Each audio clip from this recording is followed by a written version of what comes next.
Assalamualaikum warahmatullahi wabarakatuh. Bismillahirrahmanirrahim. Innal hamdalillah nahmaduhu wa nasta'inuhu wa nastaghfiruh wa na'udzu billahi min shururi anfusina wa sayyiati a'malina. Man yahdihillahu fala mudilla lahu wa man yudlil fala hadiya lahu. Wa ashhadu an la ilaha illallah wahdahu la syarika lahu وأشهد أن محمدا عبده ورسوله يا أيها الذين آمنوا اتقوا الله حق تقاته ولا تموتن إلا وأنتم مسلمون يا أيها الناس اتقوا ربكم الذي خلقكم من نفس واحدة وخلق منها زوجها وبث منهما رجالا كثيرا ونساء واتقوا الله الذي تساءلون به والأرحام إن الله كان عليكم رقيبا يا أيها الذين آمنوا اتقوا الله وقولوا قولا سديدا يصلح لكم أعمالكم ويغفر لكم ذنوبكم ومن يطع الله ورسوله فقد فاز فوزا عظيما أما بعد فإن أصدق الحديث كتاب الله وأحسن الهدي هدي محمد صلى الله عليه وعلى آله وسلم وشر الأمور محدثاتها وكل محدثة بدعة وكل بدعة ضلالة وكل ضلالة في النار.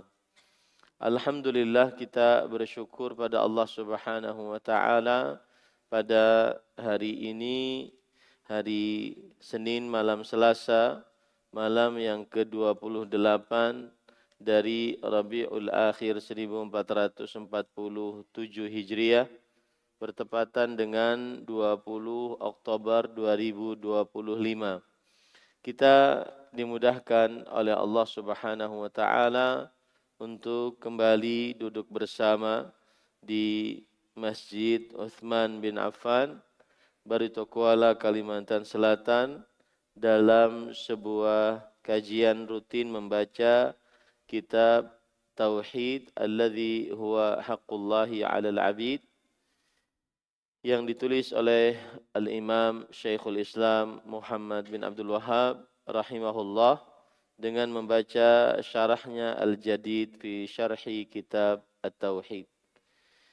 Salawat dan salam semoga selalu Allah berikan kepada Nabi kita Muhammad sallallahu alaihi wa ala alihi wasallam, pada keluarga beliau, para sahabat, serta orang-orang yang mengikuti beliau sampai hari kiamat kelak. Dengan nama-nama Allah yang husna dan sifat-sifatnya yang ulia, kita berdoa, Allahumma inna nas'aluka ilman nafi'an wa rizqan tayyiban wa amalan mutaqabbala, Allahumma amin. Ahibati fillah, afanillahu iyyakum, jamaah Masjid Uthman bin Affan, Handil Bakti, Barito Kuala, Kalimantan Selatan, yang saya cintai karena Allah. Semoga Allah Subhanahu wa taala selalu memberikan afiat kepada kita di dunia dan di akhirat. Pada kesempatan kali ini kita membahas bab yang ke-33. Penulis rahimahullahu taala berkata,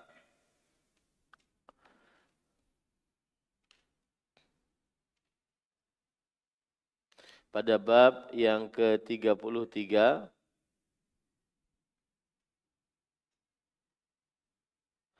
babu ma jaa fi qawlihi Allah ta'ala wa 'ala Allahi fatawakkalu in kuntum mu'minin. Bab tentang apa yang disebutkan di dalam firman Allah Subhanahu wa taala, yaitu pada surat Al-Maidah ayat 23, dan hanya kepada Allah hendaknya kamu bertawakal jika kamu benar-benar orang yang beriman. Dan hanya kepada Allah hendaknya kamu bertawakal jika kamu benar-benar orang yang beriman. Maksud dari bab ini adalah bahwa tawakal adalah ibadah kepada Allah Subhanahu wa taala. Oleh karenanya jika dipalingkan kepada selain Allah, maka seseorang terperosok ke dalam kesyirikan. Itu adalah makna dari bab. Bertawakal adalah salah satu dari jenis ibadah kepada Allah Subhanahu wa taala. Berarti wajib bertawakal hanya kepada Allah. Jika bertawakal kepada selain Allah, berarti memalingkan ibadah kepada selain Allah, maka terperosok ke dalam syirik akbar, mengeluarkan dari agama Islam. Itulah makna dari bab ini. Kemudian para ikhwan dirahmati oleh Allah Subhanahu wa taala, tawakal secara istilah syariat artinya adalah al-i'timad, atau secara bahasa artinya adalah al-i'timad wa tawfid wa tafwid, bersandar dan menyerahkan. Al-i'timad, bersandar dan menyerahkan.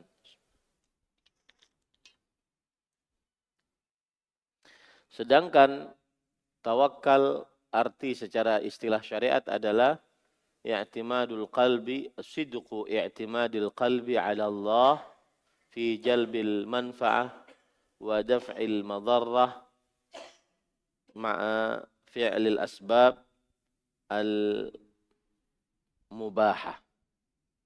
Tawakal artinya adalah bersandar qalbu sebenar-benarnya kepada Allah di dalam keinginan mendapatkan kebaikan atau tertahan dari keburukan dengan mengerjakan sebab-sebab yang diperbolehkan. Inilah yang disebut dengan tawakal. Tawakal artinya adalah bersandar qalbu dengan sebenar-benar kepada Allah untuk menggapai kebaikan atau tertahan dari keburukan, disertai dengan mengerjakan sebab-sebab yang diperbolehkan. Jadi tawakal itu bersandar qalbu kepada Allah. Untuk apa? Untuk dapat manfaat apa saja yang kita inginkan, entah rezeki, anak, kesehatan, jodoh, atau tertahan dari keburukan yang kita jauhi, penyakit, kemiskinan, kekurangan harta, kekurangan makanan, rasa takut, rasa lapar.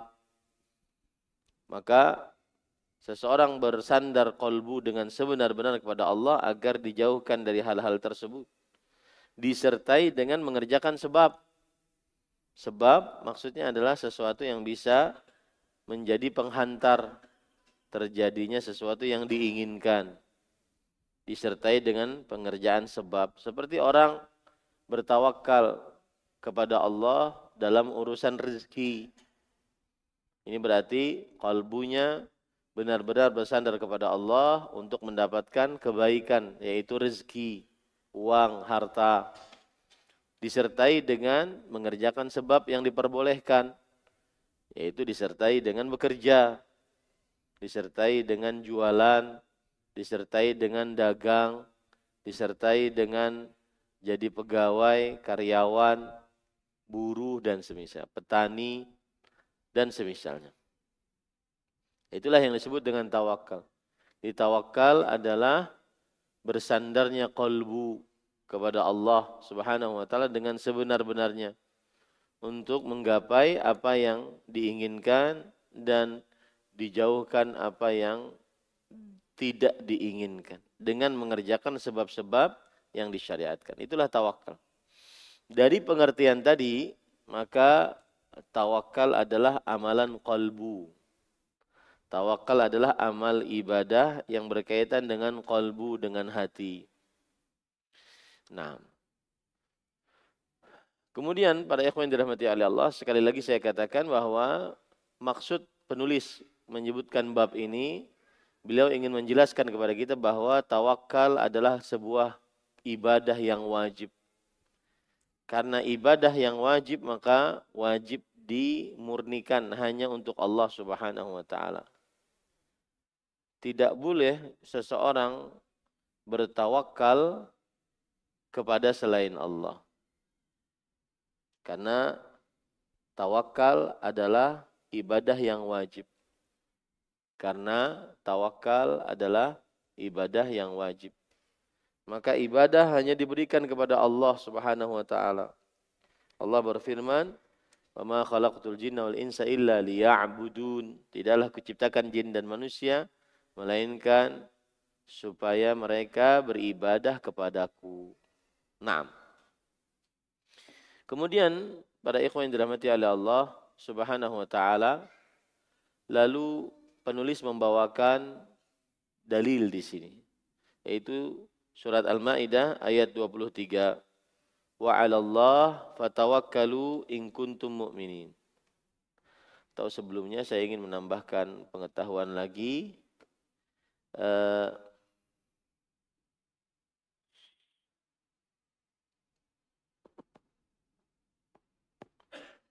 Kalau kita perhatikan, kita sekarang bab yang ke-31 ayat 33. Nah, bab yang ke-31 itu berkaitan dengan rasa cinta. Bab yang ke-32 berkaitan dengan rasa takut. Bab yang ke-33 berkaitan dengan rasa harap. Rasa harap. Maka ini salah satu keindahan dan kepintaran penulis kitab Tauhid di dalam mengatur bab-bab. Bab 31 berkaitan dengan ibadah cinta yang juga ibadah qalbu, tidak boleh diberikan kecuali hanya kepada Allah. Bab yang ke-32 berkaitan dengan ibadah takut, rasa takut, juga ibadah qalbu yang tidak boleh diberikan kecuali hanya kepada Allah. Nah, bab yang ke-33 juga ibadah qalbu yang berkaitan dengan rasa harap, yaitu tawakal. Berharap, bertawakal itu hampir sama. Maka ini salah satu kecerdasan dan kepintaran dan kealiman Al-Imam Syekhul Islam Muhammad bin Abdul Wahhab rahimahullah di dalam meletakkan bab-bab tersebut. Dan tiga hal ini, rasa cinta, rasa takut, rasa harap adalah rukun ibadah.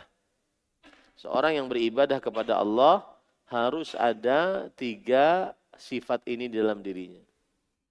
Rasa cinta bagaikan kepala pada seekor burung. Rasa takut dan rasa harap bagaikan sayap pada burung tersebut. Apabila seseorang ingin beribadah tanpa cinta, maka dia mati ibadahnya, hampa ibadahnya. Apabila seseorang punya rasa cinta saja, tidak punya sayap, rasa takut, rasa harap, maka dia akan meremehkan ganjaran Allah, meremehkan siksa Allah Subhanahu wa taala. Ini para ikhwan yang dirahmati oleh Allah Subhanahu wa taala.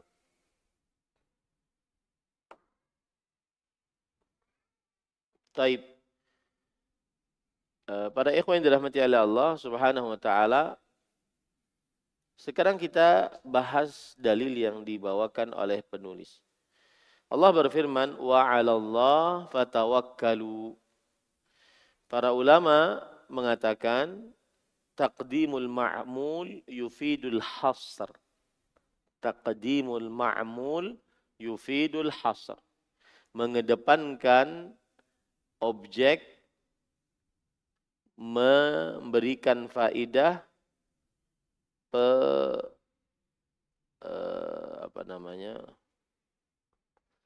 memberikan faedah pembatasan. Mengedepankan objek memberikan faedah pembatasan. Apa maksudnya? Kita sebenarnya bisa saja mengatakan tawakkalu 'alallah. Tawakkalu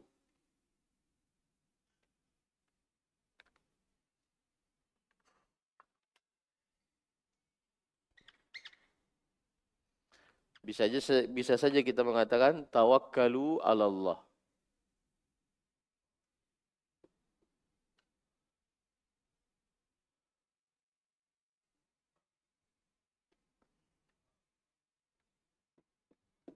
Yang artinya bertawakkallah kepada Allah. Bisa kita ucapkan begini. Tapi ayatnya bagaimana? Wa 'alallah.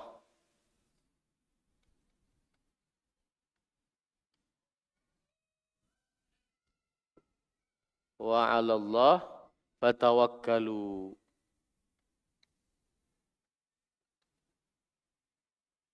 Nah, ini namanya taqdimul ma'mul, mengedepankan objek. Kepada Allah bertawakkallah.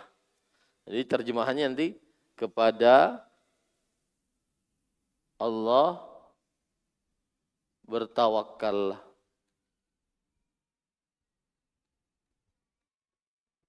Apa bedanya Ustaz? Kalau ini bertawakkallah kepada Allah, tawakkalu 'ala Allah. Kalau ini bertawakkallah kepada Allah. Para ulama mengatakan ketika yang dituju didahulukan, takdimul ma'mul namanya.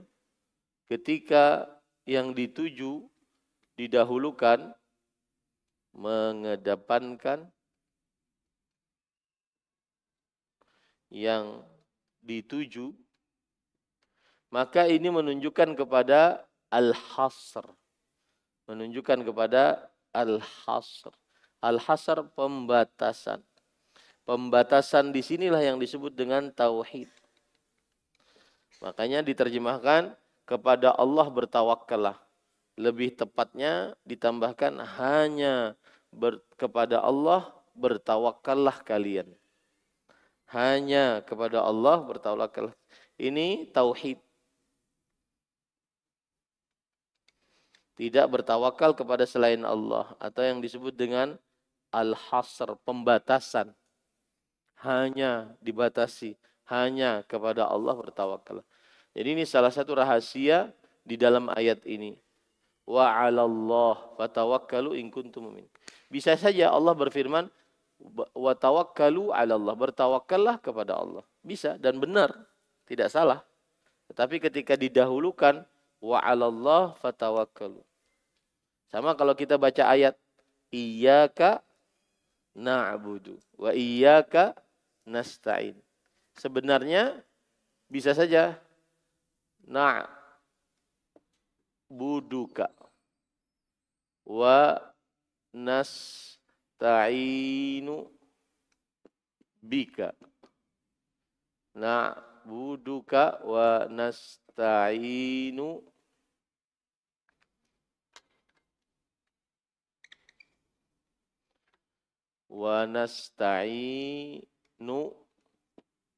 bika.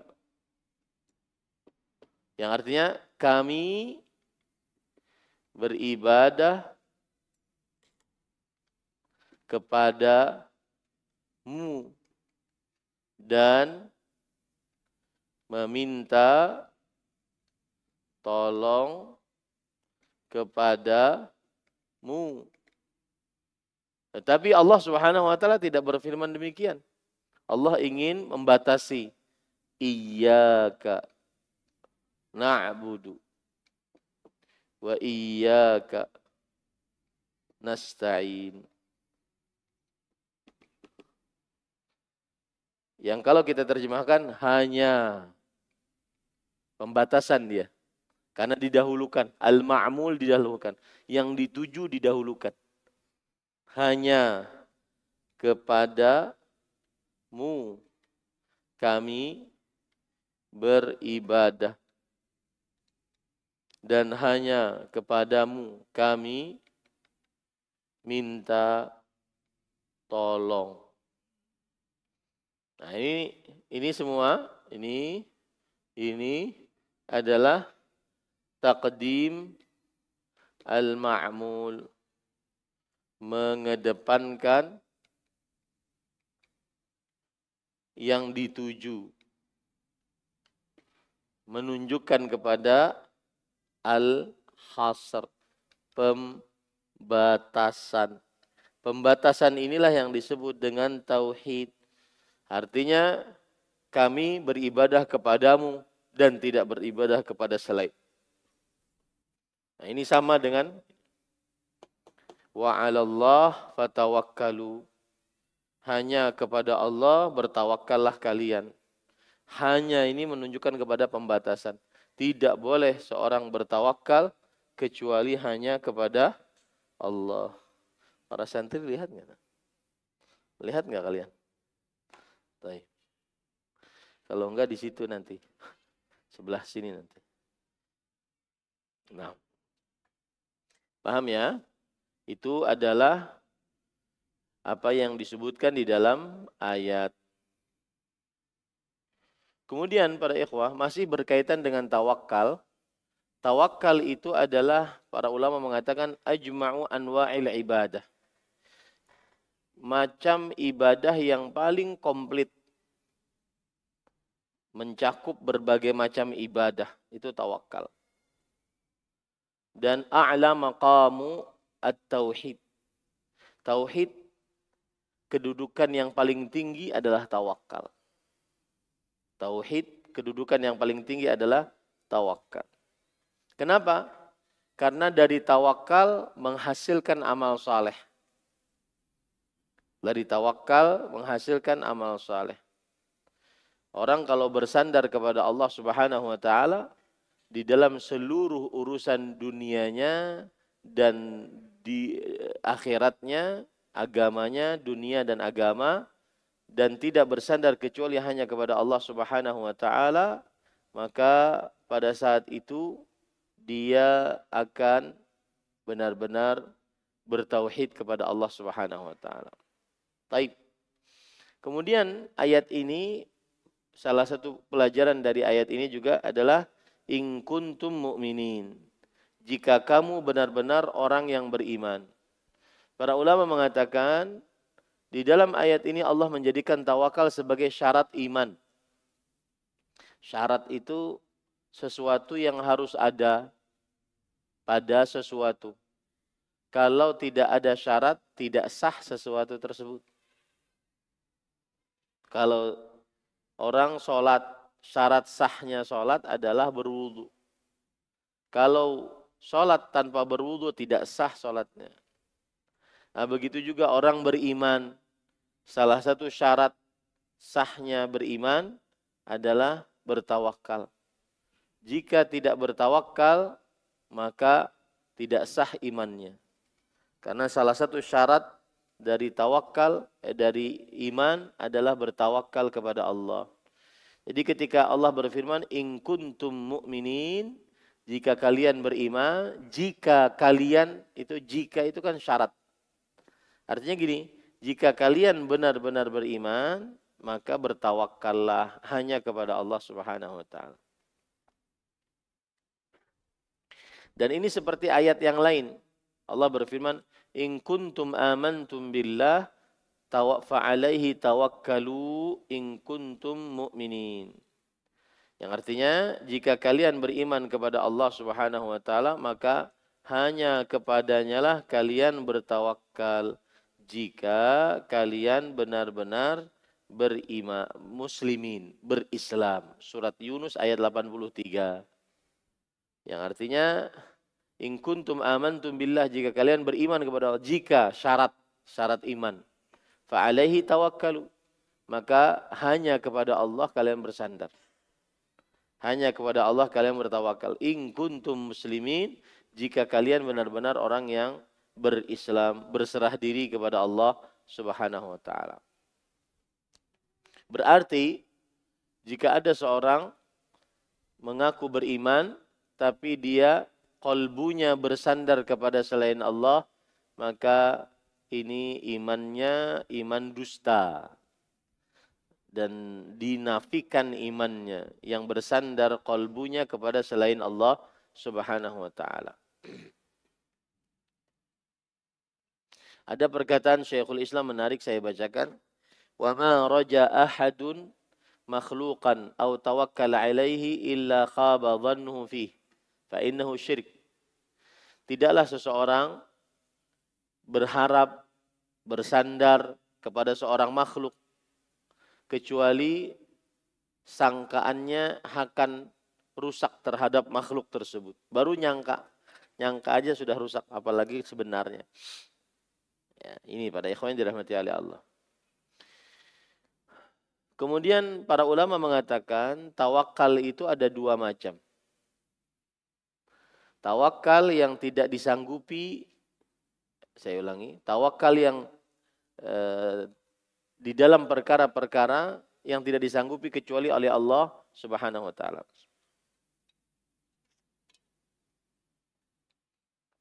Tawakal yang tidak di dalam perkara yang tidak disanggupi kecuali Allah Subhanahu wa taala. Seperti apa? Bertawakal, bersandar qalbu kepada selain Allah.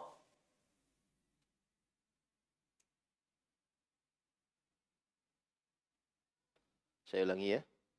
Tawakal jenis pertama adalah tawakal yang tidak dalam perkara-perkara yang tidak disanggupi kecuali oleh Allah. Contoh, menghidupkan orang mati, memberikan rizki, memberikan anak, memberikan petunjuk masuk Islam, memberikan hal-hal yang tidak disanggupi oleh Allah.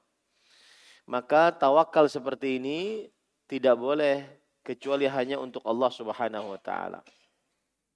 Apabila tawakal seperti ini diberikan kepada selain Allah, maka dia melakukan kesyirikan akbar, keluar dari agama Islam.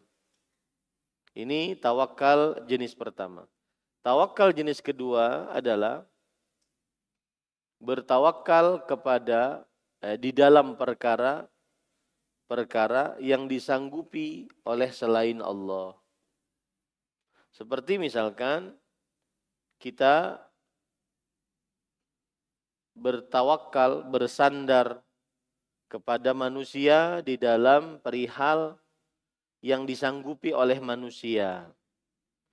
Maka para ikhwan yang dirahmati oleh Allah Subhanahu wa taala, yang seperti ini tidak mengapa.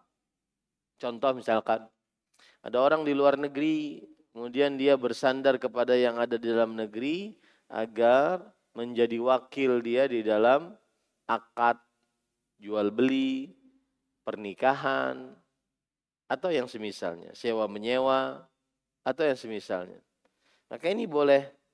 Kenapa? Karena disanggupi oleh manusia tersebut. Maka ini diperbolehkan. Nah,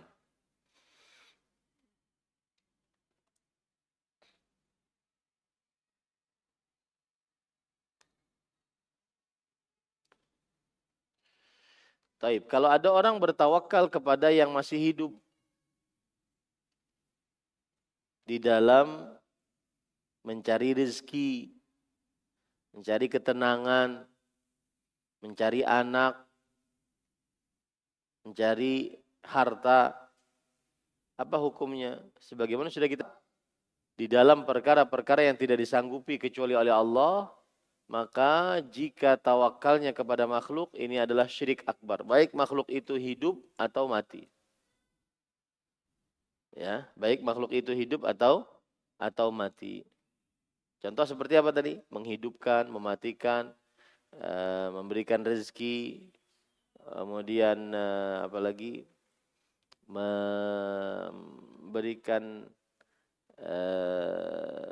nyawa, memberikan anak, kebahagiaan, petunjuk masuk Islam. Maka ini tidak ada yang bisa melakukannya kecuali Allah Subhanahu wa taala. Maka apabila dilakukan kepada selain Allah, berarti itu adalah syirik akbar. Baik yang selain Allah itu masih hidup atau sudah meninggal. Tawakal yang kedua yang boleh, yaitu bertawakal kepada selain Allah dalam perkara-perkara yang disanggupi oleh selain Allah tersebut. Seperti yang saya sebutkan tadi, dalam perkara-perkara duniawi. Misalkan seorang suami bertawakal kepada bapaknya untuk memberikan rezeki kepada dia karena bapaknya orang kaya.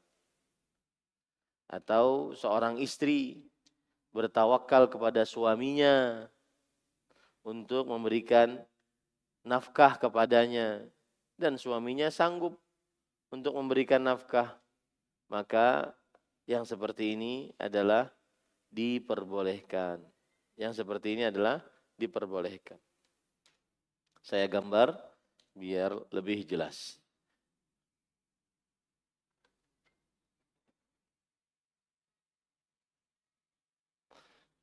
Kita katakan tadi tawakal ada berapa? Tawakal ada dua. Yang pertama, bertawakal dalam perkara-perkara yang tidak bisa disanggupi kecuali oleh Allah.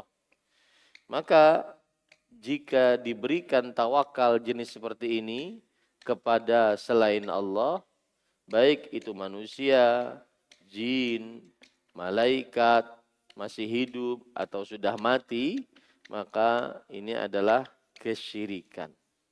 Ini adalah kesyirikan. Seperti misalkan bertawakal di dalam menghidupkan, mematikan, memberikan rezeki, memberikan hidayah, petunjuk, masuk dalam agama Islam, memberikan anak, kesembuhan, maka ini adalah diharamkan dan siapa yang mengerjakan demikian, maka dia berarti mengerjakan kesyirikan akbar. Tawakal jenis pertama yaitu at-tawakkul fi al-umur allati la yaqdiru 'alaiha illallah. Yang tidak disanggupi kecuali oleh Allah. Seperti menghidupkan, mematikan, memberikan rezeki. Nah, siapa yang menyandarkan tawakal ini kepada selain Allah, maka dia melakukan syirik akbar. Ya. Siapa yang menyandarkan kepada dalam hal ini pada selain Allah, maka dia syirik akbar. Taib. Yang kedua adalah at-tawakkul fi al-umur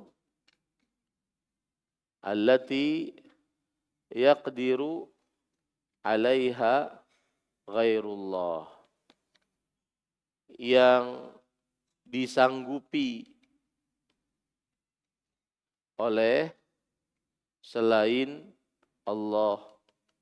Nah, ini yang disanggupi seperti minta makanan, ya, minta minuman, yang disanggupi oleh manusia, minta pakaian, minta uang, yang disanggupi oleh manusia. Maka yang seperti ini adalah boleh di dalam perkara-perkara yang disanggupi oleh selain Allah Subhanahu wa taala. Nah.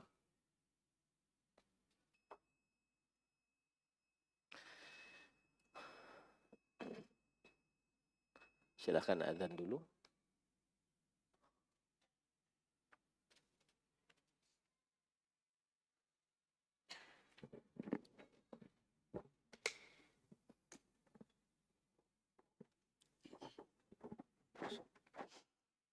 الله أكبر الله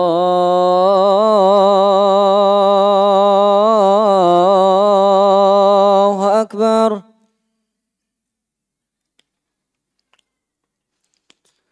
الله أكبر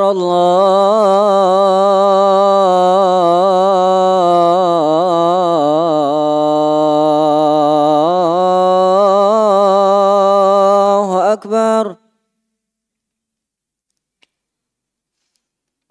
أشهد أن لا إله إلا الله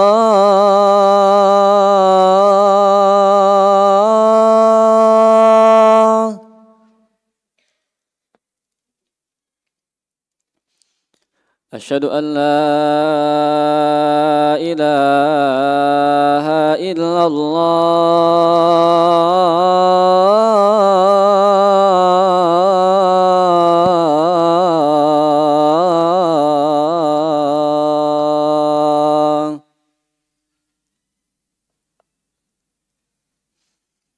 أشهد أن محمد رسول الله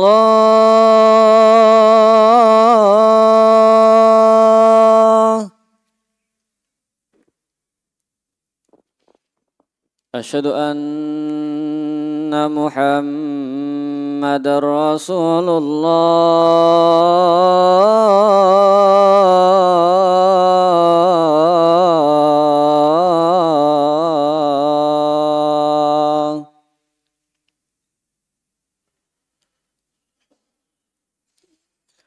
حي على الصلاة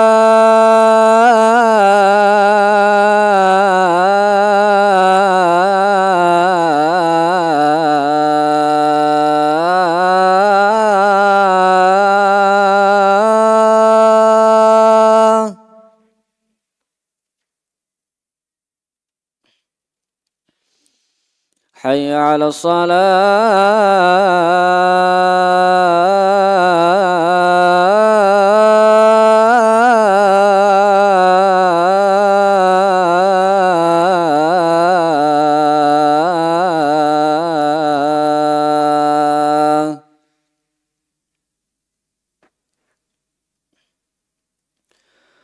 حي على الفلاح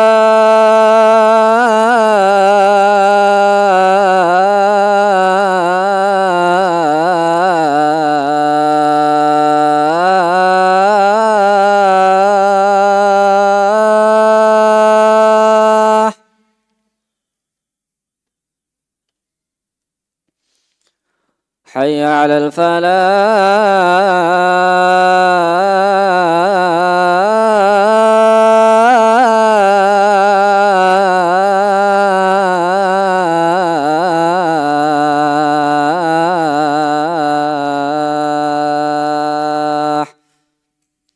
الله أكبر الله أكبر لا إله إلا الله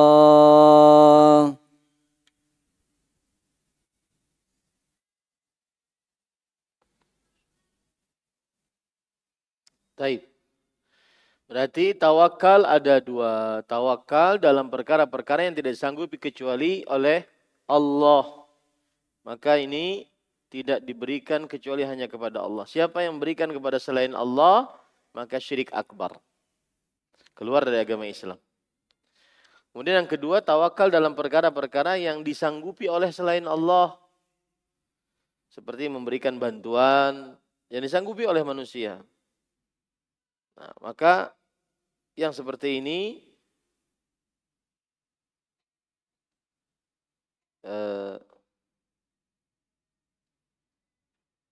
dibolehkan. Cuma syaratnya manusianya sanggup dan manusianya masih hidup. Karena ada sebagian orang yang mengatakan, saya bertawakal kepada perkara-perkara yang disanggupi oleh manusia, tapi manusianya masih sudah mati. Ini tidak boleh. Kenapa? Karena yang sudah mati tidak bisa memberikan manfaat dan mudarat. Yang sudah mati tidak bisa memberikan manfaat dan mudarat. Nah, kemudian setelah itu penulis membawakan dalil yang kedua. Silakan baca. Bismillah. Qala al-muallif innamal mu'minuna alladhina idza dzukirallahu wajilat qulubuhum wa idza tuliyat 'alaihim ayatuhu zadatuhum imana wa 'ala rabbihim yatawakkalun. Yang artinya, sesungguhnya orang-orang yang beriman itu adalah mereka yang apabila disebut nama Allah, gemetarlah hati mereka, dan apabila dibacakan kepada mereka ayat-ayatnya, bertambahlah iman mereka karenanya, dan kepada Tuhanlah mereka bertawakal. Al-Anfal ayat 2. Baik, para ikhwan yang dirahmati oleh Allah Subhanahu wa taala,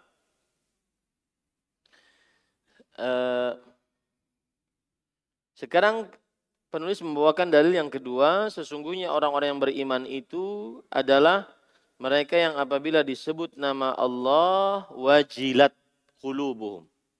Wajilat artinya khafat, takut kalbu mereka. Takut kalbu mereka. Ini siapa orang yang ini? Jika disebut nama Allah maka bergetarlah hati-hati mereka. Ini adalah orang-orang beriman. Adapun orang-orang munafik maka tidak masuk ke dalam kalbu mereka sesuatu pun dari zikir kepada Allah saat melaksanakan amalan-amalan wajib. Mereka tidak beriman sedikit pun terhadap tanda-tanda kekuasaan Allah. Mereka tidak bertawakal kepada Allah Subhanahu wa taala.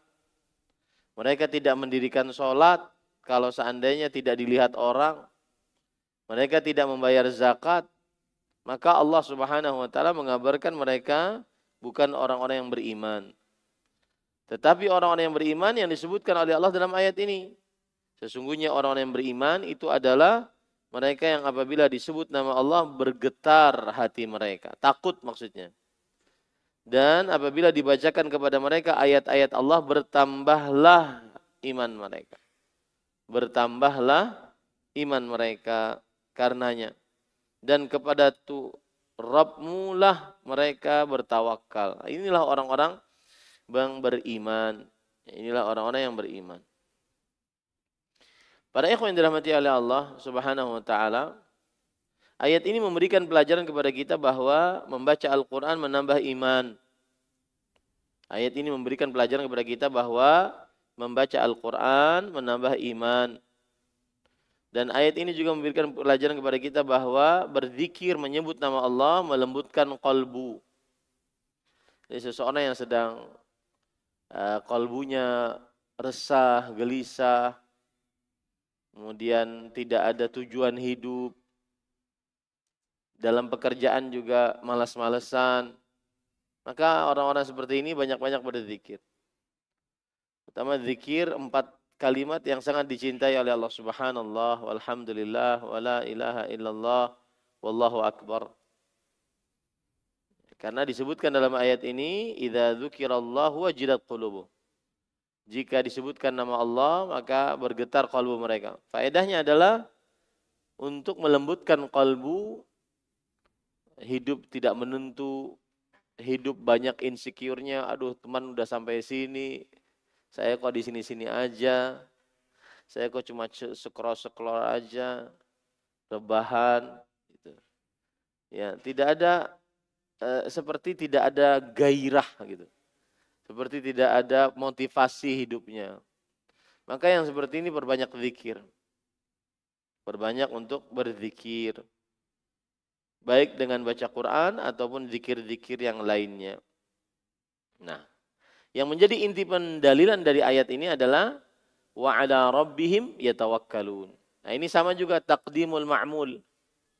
Mengedepankan yang dituju. 'Ala rabbihim. Kepada Rabb mereka, mereka bertawakal. Jadi ditambahi di depannya hanya kepada Rabb mereka, mereka bertawakal. Hanya kepada Allah mereka bertawakal. Ini menunjukkan kepada pembatasan. Dan pembatasan sama dengan apa? Sama dengan tauhid. Pembatasan sama dengan apa? Sama dengan tauhid. Nah. Silakan.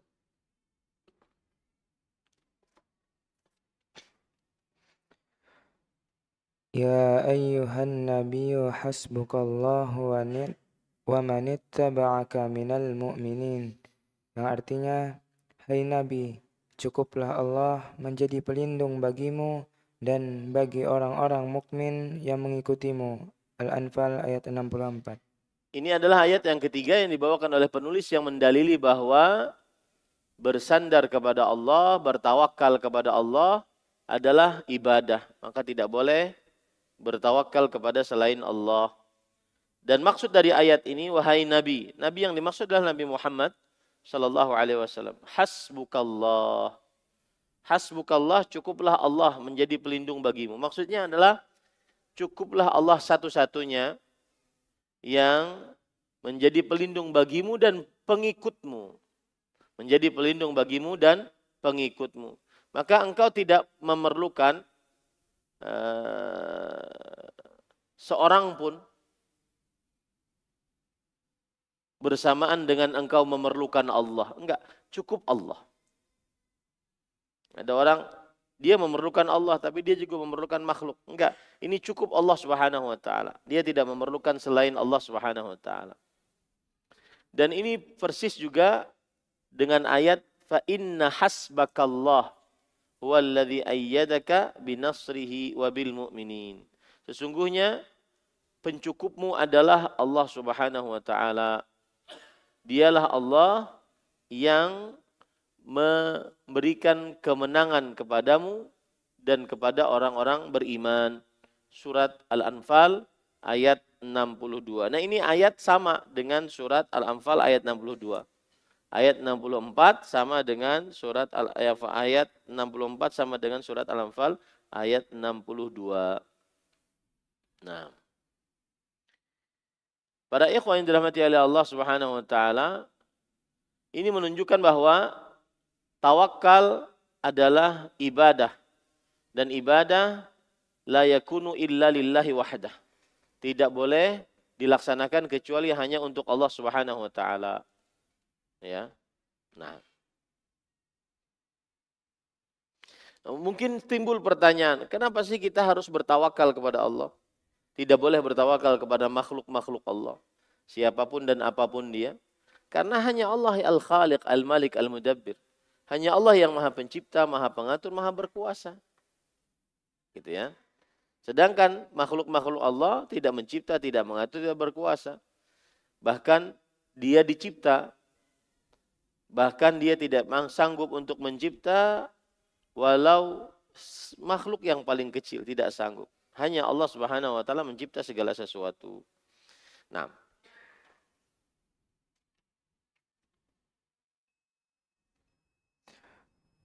Wa man yatawakkal 'ala Allahi fahuwa hasbuh, yang artinya, dan barang siapa yang bertawakal kepada Allah, niscaya Allah akan mencukupkan keperluannya. At-Talaq ayat 3. ini adalah ganjaran dan fadilat orang yang bertawakal kepada Allah Subhanahu wa taala. Yaitu siapa yang bertawakal kepada Allah, maka kecukupan akan diberikan oleh Allah Subhanahu wa taala. Siapa yang bertawakal kepada Allah, maka kecukupan akan diberikan oleh Allah Subhanahu wa taala. Ya.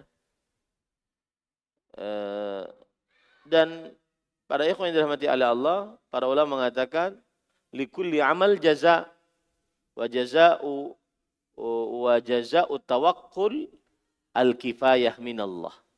Setiap amal adalah ganjaran, ada ganjarannya. Dan ganjaran bertawakal adalah kecukupan dari Allah Subhanahu wa taala. Nah, sekali lagi ini di dalam ayat ini ada fadilat tawakal. Fadilat tawakal yaitu diberikan kecukupan oleh Allah Subhanahu wa taala. Kemudian setelah itu penulis membawakan dalil yang terakhir, yaitu An Ibnu Abbas radhiyallahu anhuma qala hasbunallahu wa ni'mal wakil.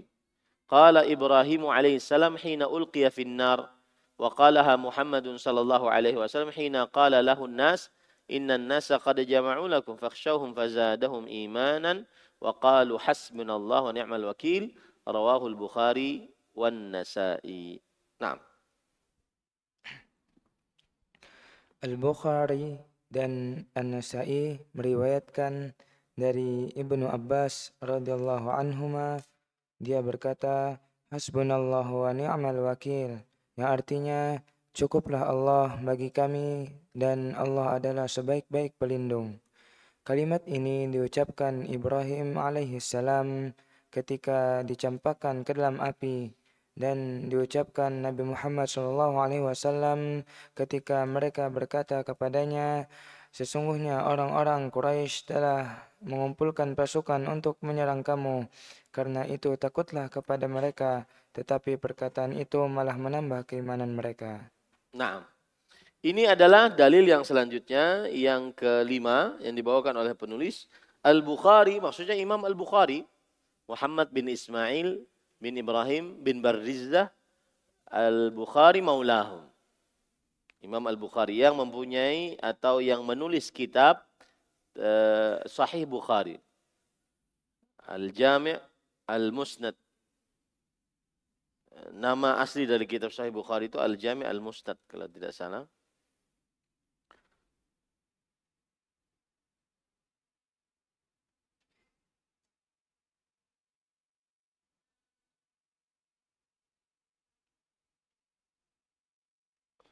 Jadi nama kitab Sahih Bukhari yang panjangnya adalah Al-Jami' Al-Musnad, As-Sahih, Al-Mukhtasar min umuri Rasulillah sallallahu alaihi wasallam wa sunanihi wa ayyamih.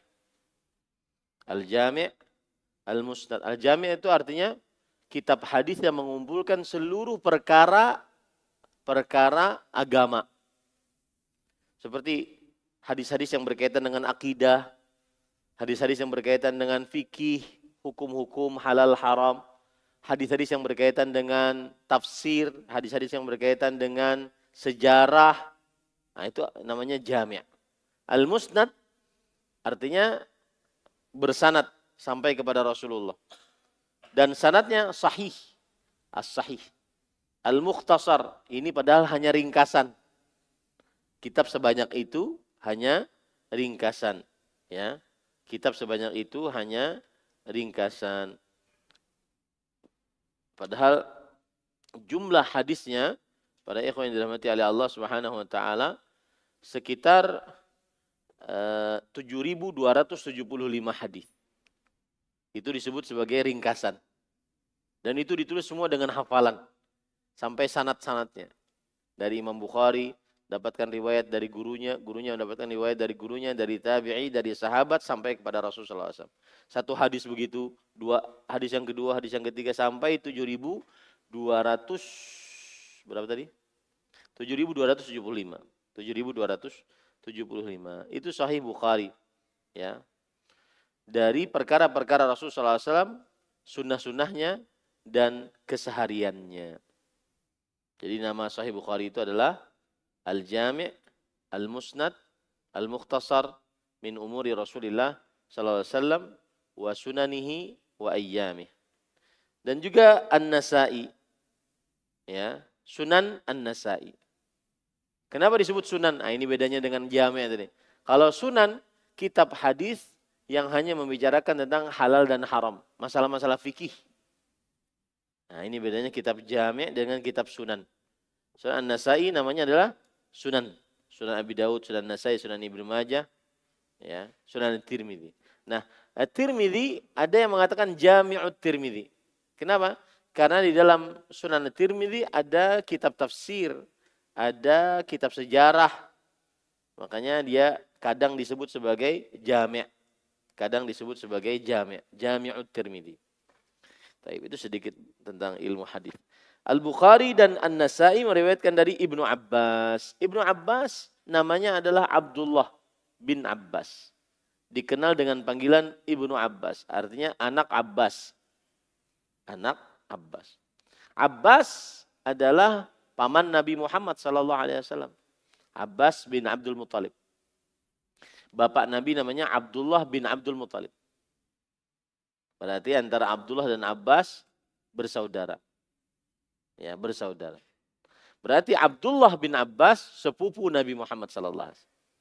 Ibnu Am, sepupu Nabi Muhammad sallallahu alaihi wasallam. Nah. Dan ada yang menarik dari sisi seorang Ibnu Abbas radhiyallahu anhu. Beliau mengatakan perkataan yang sangat menarik, saya bacakan ya.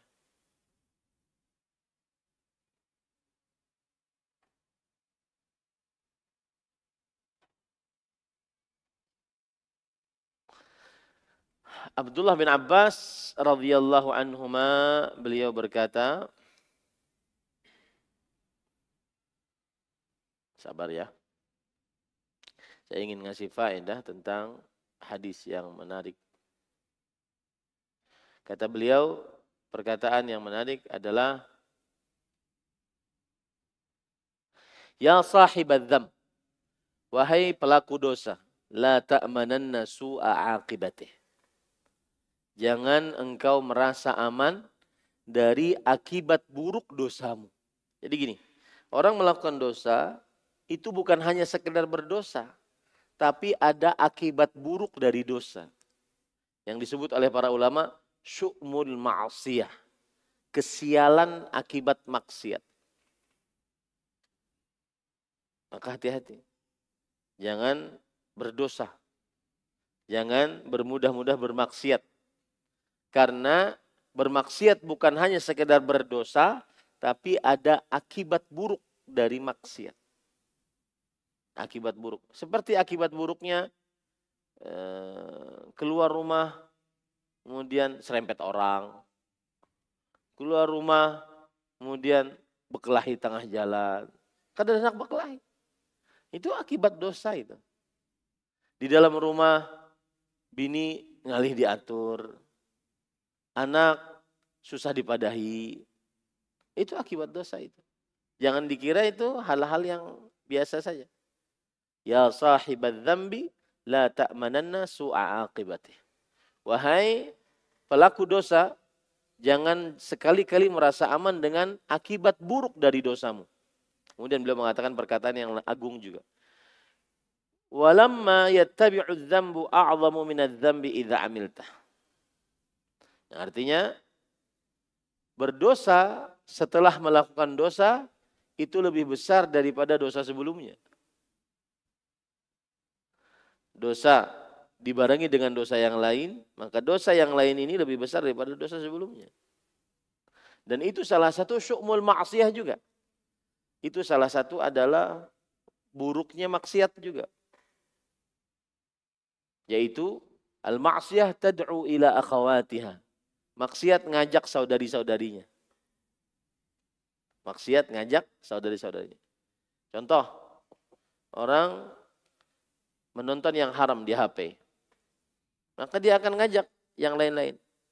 Dengar musik, melihat wanita tanpa menutup aurat, cerita dongeng, dan kemudian kalau yang dilihat lebih haram lagi, lebih seks lagi, maka bisa masturbasi, bisa berzina, ya, bisa masturbasi, bisa berzina.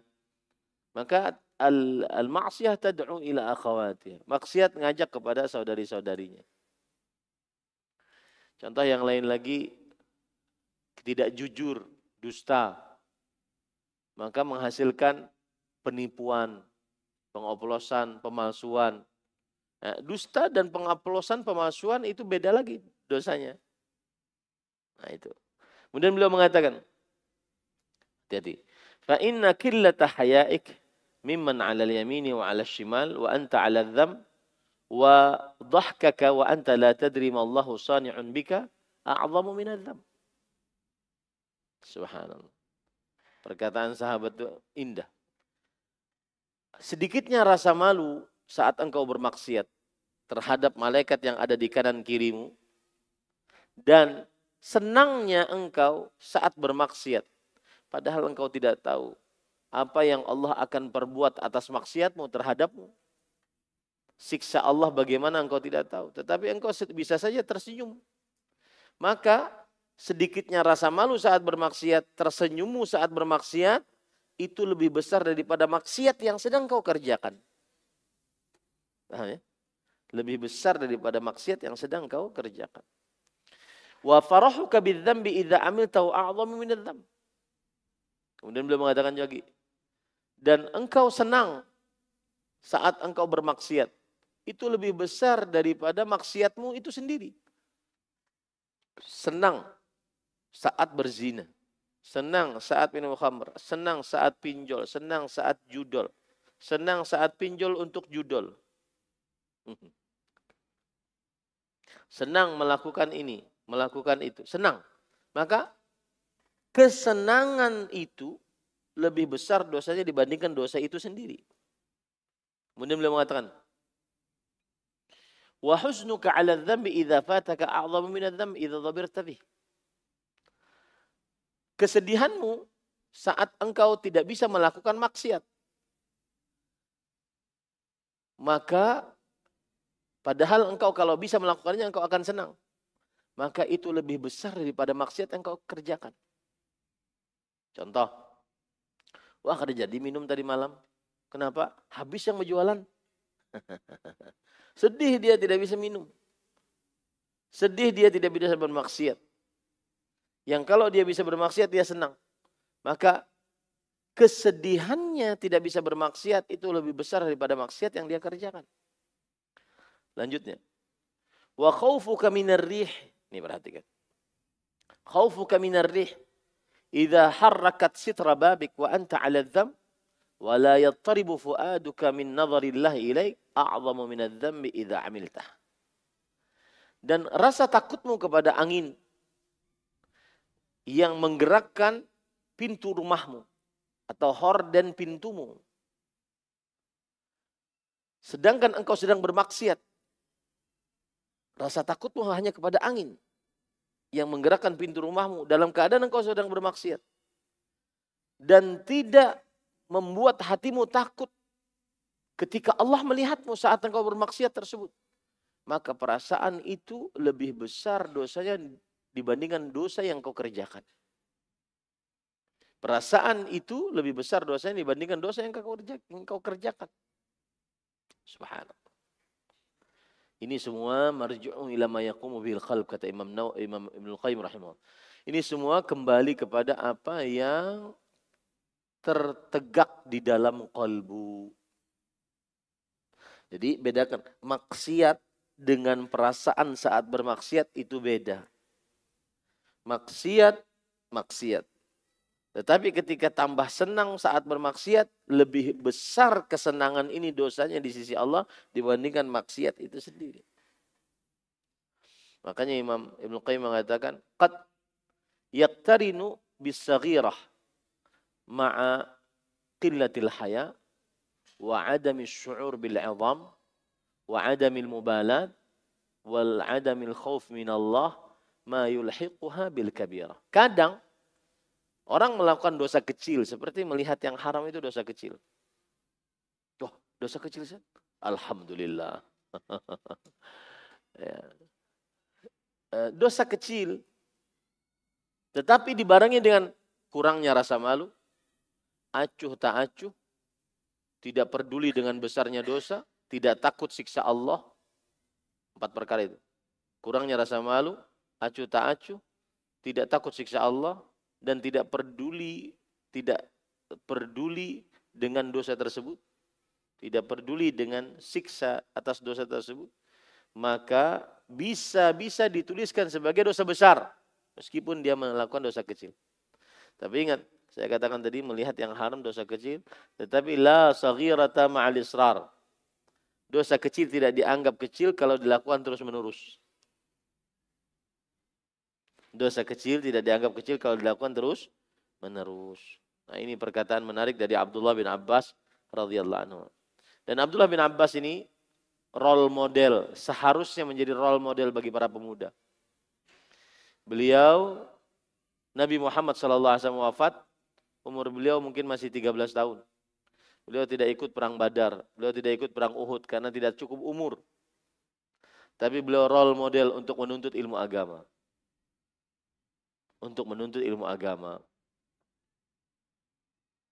Dan saya sering mengatakan, para santri-santri atau orang-orang yang belajar ilmu agama dengan khusus, itu kelak akan menggantikan kita di sini. Sedangkan bapak-bapak yang jamaah tetap aja jamaah, jadi jamaah. Sampai tua tetap jadi jamaah. Nah, itulah afdholiyahnya memproyeksikan anak menjadi ahli ilmu agama. Man ahsanu qawlan mimman da'a ila Allah wa 'amila salihan. Tidak ada orang yang lebih baik ucapannya daripada orang yang berdakwah kepada Allah, ngajari umat. Dan dunia ini kan terlaknat. Ad-dunya mal'una wa mal'unun man fiha illa dzikrullah wa mawala wa 'alimun aw muta'allim. Dunia ini terlaknat orang-orang yang ada di dalamnya kecuali berzikir kepada Allah dan segala hal yang menghantarkan kepada zikir kepada Allah, dan orang yang berilmu dan orang yang belajar ilmu agama. Ini para ikhwah. Baik. Abdullah bin Abbas berkata, hasbunallah wa ni'mal wakil. Kalimat ini diucapkan Nabi Ibrahim alaihissalam ketika dicampakkan ke dalam api. Dan diucapkan Muhammad sallallahu alaihi wasallam ketika mereka berkata kepadanya, mereka di sini maksudnya manusia. Manusia. Ini waktu peperangan Ahzab. Waktu peperangan Khandaq. Jadi seluruh faksi-faksi, kelompok-kelompok kesyirikan, kekufuran menyerang kota Madinah. Dari mulai Yahudi, Nasrani, orang-orang musyrik Quraisy, orang-orang Arab yang musyrik, yang tinggal di pedalaman, seluruhnya mengepung kota Madinah. Pada tahun ke-5 Hijriah disebut dengan perang Ahzab. Perang kelompok-kelompok. Seluruh kelompok memerangi Rasulullah sallallahu alaihi wasallam. Nah, saat diberitahukan kepada Rasulullah, wahai Rasulullah, orang-orang sudah berkumpul, sesungguhnya orang-orang telah mengumpulkan pasukan untuk menyerangmu. Karena itu takutlah kepada mereka. Tapi apa yang terjadi pada Rasulullah SAW? Fazadahum imanan. Bertambah kepada Nabi iman, malah tambah iman. Wa qal hasbunallah wa ni'mal wakil. Dari sini kita ambil pelajaran bahwa tawakal adalah ibadah. Maka tidak boleh bertawakal kepada selain Allah. Dan di sini juga kita ambil pelajaran yang sangat menarik. Tanamkan itu dalam qalb. Dan sepertinya kita sudah bahas. Wa annal faraja ma'al karbi. Jalan keluar bersama dengan kesulitan. Semakin sulit, semakin dekat jalan keluar. Yakin itu baik-baik. Siapa yang sedang banyak masalah, entah masalah pada dirinya, masalah pada keluarganya, masalah pada anaknya, masalah pada istrinya, masalah pada ekonominya. Ya, siapa yang banyak masalah, maka yakini baik-baik. Sebentar lagi jalan keluarnya. Karena kaedahnya begitu disebutkan oleh Rasulullah SAW. Wa annal faraja ma'al karbi. Bahwa jalan keluar bersama kesulitan. Semakin ada kesulitan, kesulitannya semakin memuncak, sebentar lagi jalan keluar. Jangan putus asa. Makanya ada hadis qudsi, ada hadis berbunyi, ajiba rabbuna min qunuti ibadih wa qurbi farajih. Allah tak heran dengan hamba-hambanya. Kok putus asa padahal besok jalan keluarnya. Kok bunuh diri malam ini padahal besok jalan keluarnya ada. Itu kaedah hidup. Semakin sulit, semakin jalan keluar ada. Kalau belum benar-benar sulit, berarti jalan keluarnya masih lama. Masih banyak harta, masih banyak sehat, berarti jalan keluarnya masih lama. Apalagi dibarengi dengan maksiat. Nikmat dibarengi dengan maksiat itu istidraj, hati-hati. Ya. Kalau dia sudah berpikir, aduh, jalan kanan nggak bisa, orang tua, jalan kiri nggak bisa, kakak adik, jalan bawah nggak bisa, anak cucu nggak bisa. Kemudian nyari kolega-kolega nggak bisa. Saat itu semakin dia akan mendapatkan jalan keluar. Ya, saya beri contoh nih. Saya sedang bangun gedung 02 untuk asrama santri putri. Batasannya harus selesai Desember. Sekarang Oktober, November, Desember. 2 bulan lagi. Harus selesai. Kalau enggak, santri putrinya kita pulangkan. Sampai selesai. Kalau dipulangkan, apa yang terjadi di rumah? Wassalam. Susah orang tua menjaganya. Bagaimana bisa yakin? Ya tadi. Semakin sulit, Pasti ada jalan keluar. Selalu seperti itu, Pak. Annal faraj ma'al karb. Semakin sulit, semakin datang jalan keluar. Usaha sana nggak bisa, usaha sini nggak bisa. Pasti ada jalan keluar. Sebentar lagi. Sama itu yang terjadi di Palestina. Dan saya nasihatkan kepada kawan-kawan, berdoa kepada Allah. Sisipkan doa dalam sujud, dalam sepertiga malam terakhir. Sisipkan doa. Terutama yang ditawan. Mengerikan tawanan di Yahudi. Ketika mereka dikeluarkan itu kan ada beberapa yang diwawancarai. Diikat tangan, disatukan dengan kaki. Diletakkan di dalam tempat yang sempit, kemudian 100 hari di situ. Tidak dilepaskan, tidak dikasih makan, mengerikan. Dan ketika antum nyaman bergerak, ya, nyaman duduk, saking nyamannya nuntut ilmu, ngantuk. Bersyukur pada Allah SWT. Berdoa kepada Allah agar Allahumma fukka asrahum. Allahumma fukka asral muslimin. Ya Allah, lepaskan tawanan perang kaum muslimin. Sungguh mengerikan. Dan kaum Yahudi, jangankan manusia biasa. Rasul dibunuh sama dia. Para rasul, para nabi dibunuh. Kaum Yahudi itu qatalatul anbiya, pembunuh para nabi. Maka berdoa kepada Allah Subhanahu wa taala agar dibebaskan semua tawanan perang.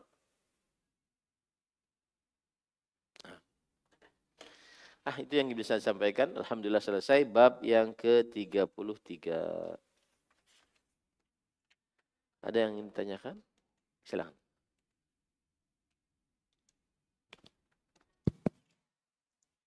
Bismillahirrahmanirrahim. Assalamualaikum warahmatullahi wabarakatuh, Ustaz. Waalaikumsalam. Semoga Allah merahmati Ustadz dan semua yang hadir di sini. Amin. Lu izin nanya, bagaimana kalau misal seseorang yang mendapat cobaan atau musibah gitu Ustadz, sampai stres, bahkan akhirnya mencari bantuan ke psikolog.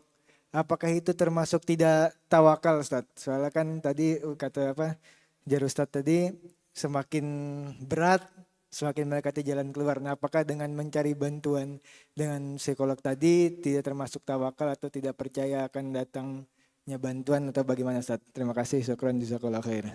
Bismillah, alhamdulillah, wassalatu wassalamu ala rasulillah. Tadi kita katakan pengertian tawakal. Bersandar qalbu dengan sebenar-benarnya kepada Allah. Untuk mendapatkan kebaikan atau ditahan dari keburukan. Dengan mengerjakan sebab yang diperbolehkan. Nah, pergi ke psikiater, psikolog, maka ini diperbolehkan dalam batasan-batasannya. Karena termasuk daripada proses berobat. Rasulullah SAW bersabda, Inna Allah ma anzala da'an illa walahu dawa. Allah tidak menurunkan penyakit kecuali ada obatnya. Tadawaw ya ibadallah. Maka berobatlah wahai hamba-hamba Allah. Termasuk obat adalah seorang pergi ke psikiater, ke psikologis dengan batasan-batasannya. Lihat, saya ngulangi beberapa kali dengan batasan-batasannya. Jangan sampai ikhtilat, jangan sampai meramal, jangan sampai berlebihan dan seterusnya. Tetapi sebenarnya ada cara orang kalau stres untuk menghadapinya dan mengobatinya bahkan. Allah berfirman dalam Al-Quran, "Wa nunazzilu minal Qur'ani ma huwa shifa wa rahmatul lil mu'minin." Dan kami turunkan Al-Quran yang merupakan obat penyembuh dan rahmat bagi orang-orang yang beriman. Dalam ayat yang lain, "Shifa'ul lima fis sudur." Obat penyembuh bagi penyakit apa yang ada dalam kalbu. Di antaranya rasa stres, rasa insecure, overthinking. Bahasa-bahasa generasi Z dan generasi Alpha zaman sekarang. Ya.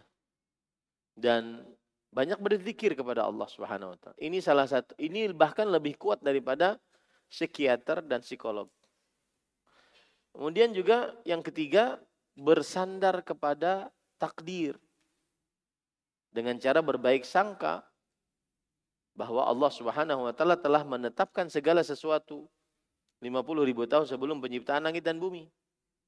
Maka apa saja yang sudah Allah tetapkan tidak akan pernah meleset. Dan apa saja yang belum Allah tetapkan maka tidak akan pernah didapatkan. Maka dengan seperti itu dia akan semakin mendekat kepada Allah. Intinya yang ingin saya katakan adalah orang kalau sudah mulai stres, hampa, maka hendaklah dia memperbaiki hubungan dia dengan Allah. Sering bermunajat, memperbaiki amalan-amalan wajib, sering baca firman-Nya, Al-Quran, sering berzikir. Maka niscaya Allah akan menghilangkan rasa stresnya tersebut.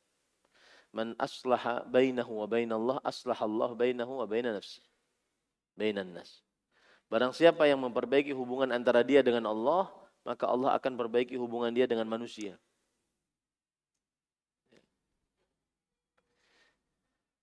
Buka media sosial, tambah bikin stres. Kenapa? Karena yang dilihat umur 18 tahun sudah jadi miliarder. Nah, saya umur 25 tahun hutang di mana-mana. Jadi stres.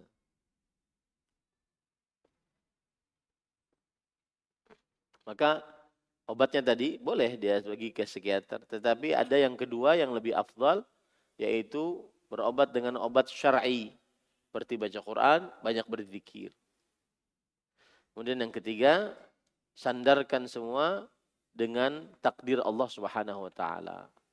Karena Allah telah menetapkan segala sesuatu. Kalau orang bersandar kepada takdir, dia akan lebih tegar, lebih sabar, lebih santun, tidak mudah berekspektasi terlalu besar. Ini kan kadang-kadang kita berekspektasi terlalu besar. Saya ngasih modal Ustaz, 1 miliar. Dengan asumsi kemarin dalam persetujuannya klausulnya setiap bulan saya akan dapat 150 juta. Ternyata banjir. Usaha yang saya modali diantaranya tambang, banjir. Apa istilahnya itu? Mayer apa? Post mayer ya. Ya. Banjir. Siapa yang mau ngundang banjir? Enggak ada. Ya dah? Enggak ada yang ngundang banjir. Maka pada saat itu dia hanya bisa mengucapkan qadarullah wa ma syaa fa'al. Inna lillahi wa inna ilaihi raji'un. Ternyata yang lebih parah lagi, koleganya yang dia berinvestasi di dalam pertambangan tersebut susah dihubungi misalkan. Wah, tambah parah lagi. Dan akhirnya begitu. Akhirnya stres ke psikolog. Psikolog paling ditanyain, sabar pula. Paling begitu aja. Ya. Maka perbanyak membaca Quran, banyak berzikir. Perbaiki hubungan dengan Allah. Lihat Rasulullah SAW bersabda, ittaqullah wa ajmilu fit talab. Bertakwalah kepada Allah dan perbaguslah usaha. Inna nafsa lan tamuta hatta yastakmila rizqaha. Sesungguhnya nyawa atau jiwa seseorang tidak akan pernah mati sampai dia menyempurnakan rezekinya. Dalam riwayat yang lain, la tastabti'ur rizq. Jangan kalian merasa lambat rezeki. Kenapa? Karena sudah ditentukan oleh Allah Subhanahu wa taala. Saya sering menggambarkan, ini air kalau sudah dituliskan untuk saya, maka meskipun dia di depan mulut singa, maka pasti saya bisa meminumnya. Harus yakin itu. Sedangkan ini air, kalau belum dituliskan untuk saya, takdirnya, meskipun di depan mulut saya tidak akan bisa pernah meminumnya walau setetes pun, walau bapak ibu menolong saya. Harus yakin. Dengan begitu kita senantiasa optimis, suportif, selalu baik sangka kepada Allah Subhanahu wa taala. Ini mungkin ujian bagi generasi Z, generasi Alpha yang selalu banyak overthinking, dikit-dikit overthinking, mikir jodoh overthinking. Ya. Mikir hafalan Quran overthinking. Mikir rezeki overthinking. Jangan, tetapi Allah telah menentukan segala sesuatu. Bisa dimaklumi ya Allah. Ada lagi? Silakan.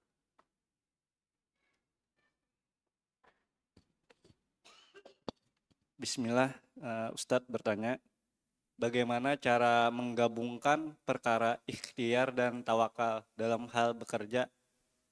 Apakah ada urutan secara syariatnya? Semisal ikhtiar dulu baru tawakal terhadap hasil yang kita terima. Apakah ada urutannya, Ustadz? Iya. Sebenarnya tidak ada urutan yang pakem gitu. Tetapi qalbunya bersandar kepada Allah saat berikhtiar. Jadi dia sama-sama berjalan sebenarnya. Bukan usaha dulu nanti tawakalnya. Enggak. Qalbunya bersandar kepada Allah saat mengerjakan ikhtiar tersebut. Misalkan kita buka warung, qalbu kita sudah bertawakal itu.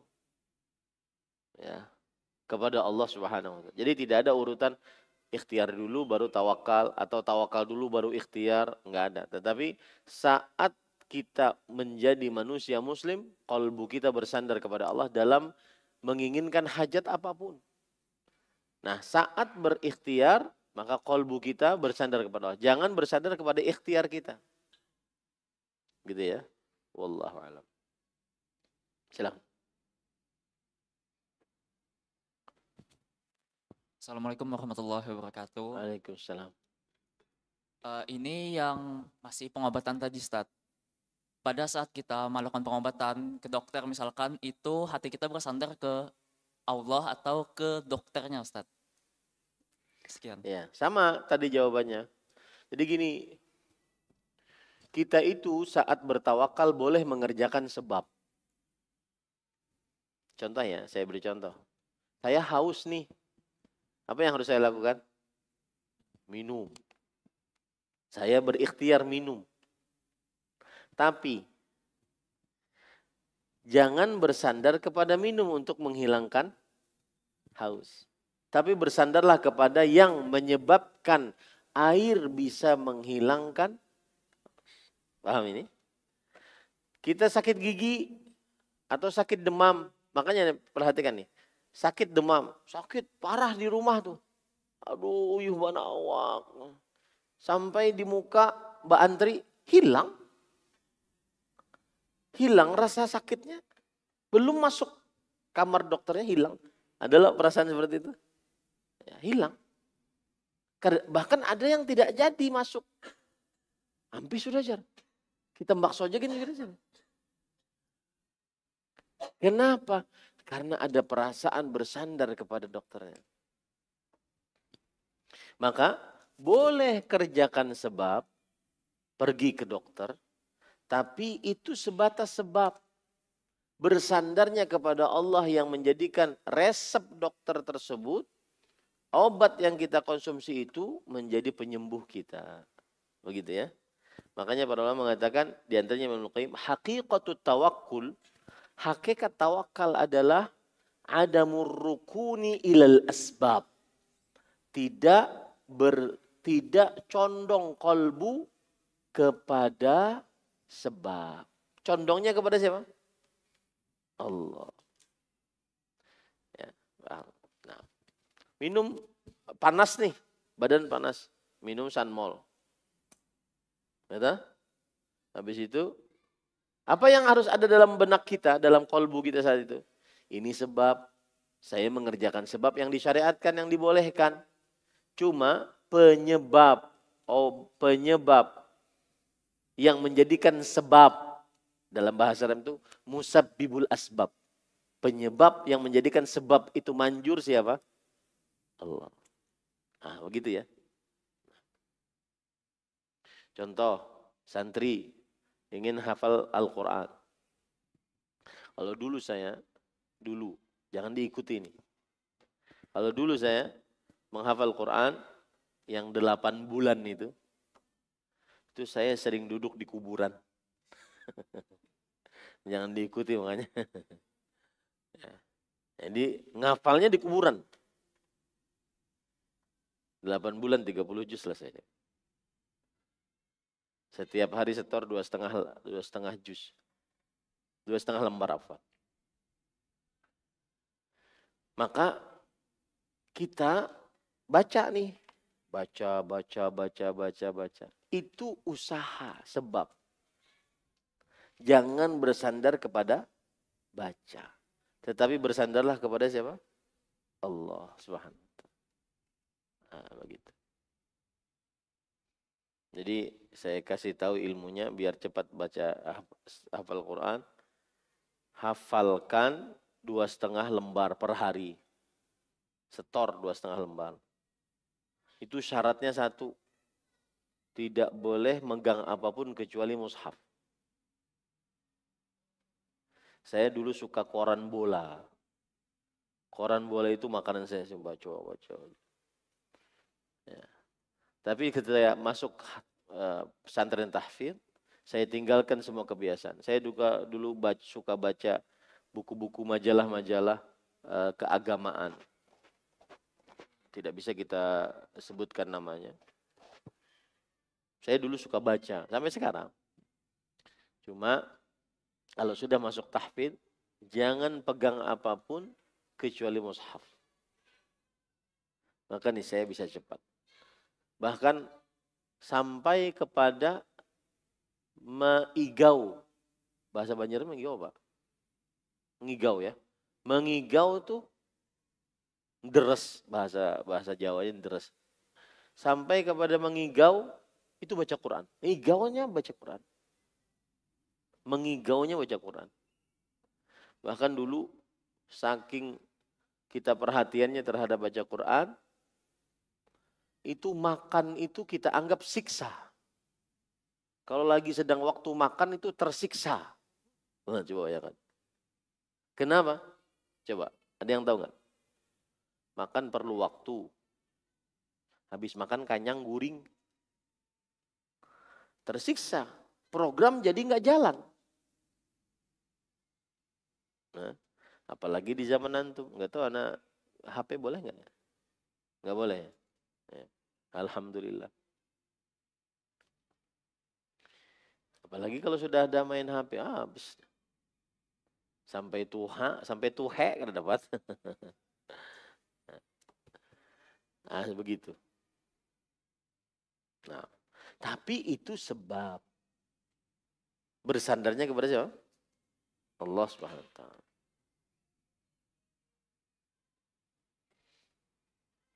Dan juga harus ada yang dijauhi. Tantangan paling berat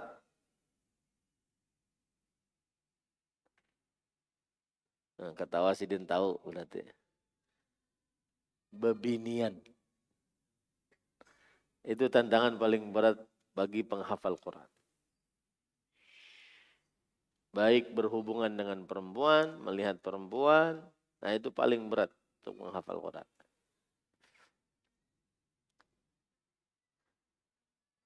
Dan biasanya akan ada ujian. Entah itu ujiannya di awal, di tengah, atau di akhir. Saya dapat ujian di akhir.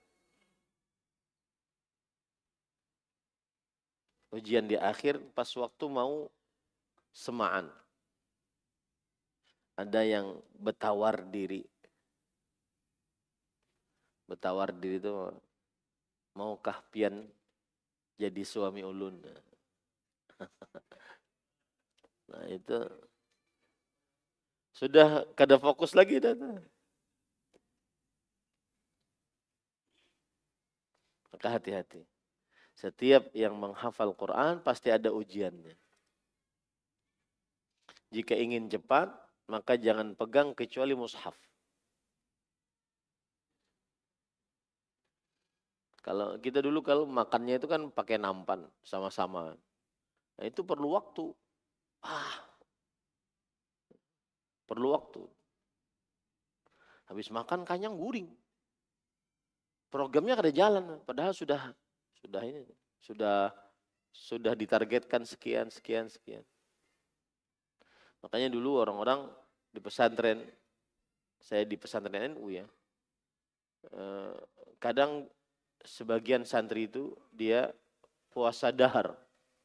Puasa dahar itu artinya puasa setiap hari. Terus sampai saya dulu punya migren. Sakit kepala berat. Karena puasa setiap hari. Nah, itu kalau ingin lakas. Kalau ingin kada lakas, ya seada-adanya.